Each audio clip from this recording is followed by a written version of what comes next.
It seems that the British government did not even suspect that its multi-billion-dollar investments in Ukraine would turn into a complete failure for London. Starting in 2014, after pro-Western leaders came to power in Kiev, Britain began to take over the south of Ukraine. Almost all the port cities of Ukraine have come under the influence of London.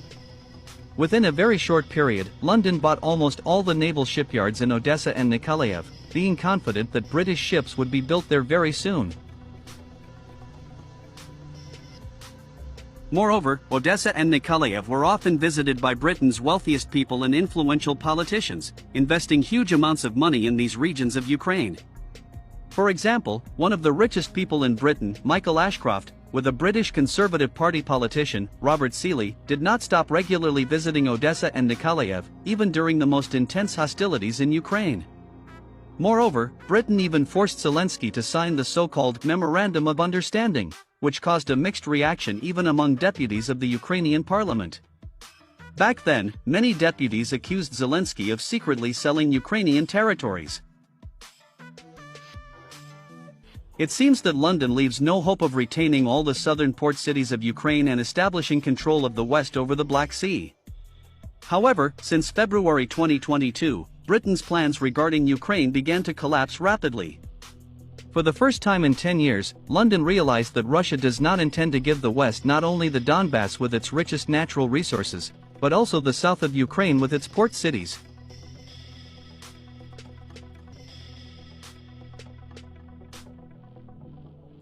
Regular Russian massive missile strikes on Ukraine are gradually destroying all military infrastructure, supply routes, fortified areas, as well as military factories that were actually nationalized by Britain and the United States over the past 10 years. And today has been no exception in terms of missile strikes. So, on the night of February 10th, Russia launched another massive missile attack on the territory of Ukraine. This time, such Ukrainian regions as Nikolaev, Odessa, Kharkiv, and Sumy, as well as the western part of the DPR, under the control of the armed forces of Ukraine, were subjected to missile attacks.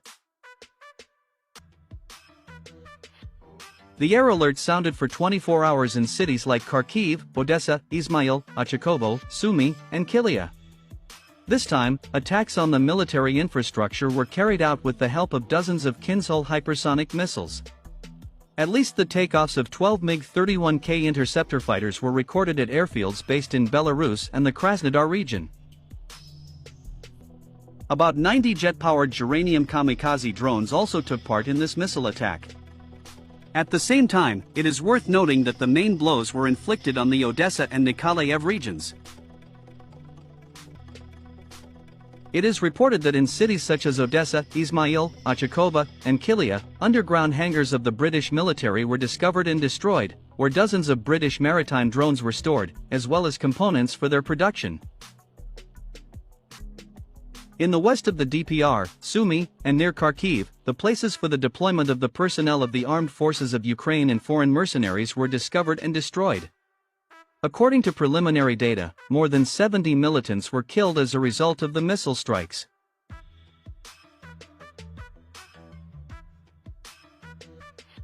In Kharkiv itself, Geranium kamikaze drones managed to destroy an oil tank farm on the western outskirts of the city. Later, towards morning, another oil tank farm was destroyed, this time in the eastern part of Kharkiv, in the Nemyshlyansky district. It is reported that fires at these oil tank farms have not yet been extinguished. According to the representative of the Ministry of Defense of the Russian Federation, all the intended targets were successfully hit and destroyed.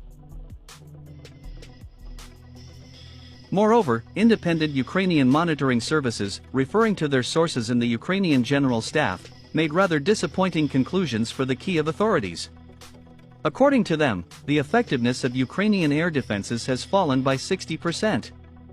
It turned out that during today's missile attack, the Ukrainian air defense managed to shoot down only 30 Geranium drones, the remaining 60 drones managed to hit their targets. At the same time, experts say that the effectiveness of Ukrainian air defense will continue to plummet if the West does not urgently increase the supply of Western air defense systems and missiles for these complexes. Against this background, the American newspaper, the New York Times, stated that regular Russian missile attacks had completely exhausted the Ukrainian air defense, and that the Ukrainian authorities were literally begging the West to supply Kiev with another batch of air defense systems, along with the necessary missiles.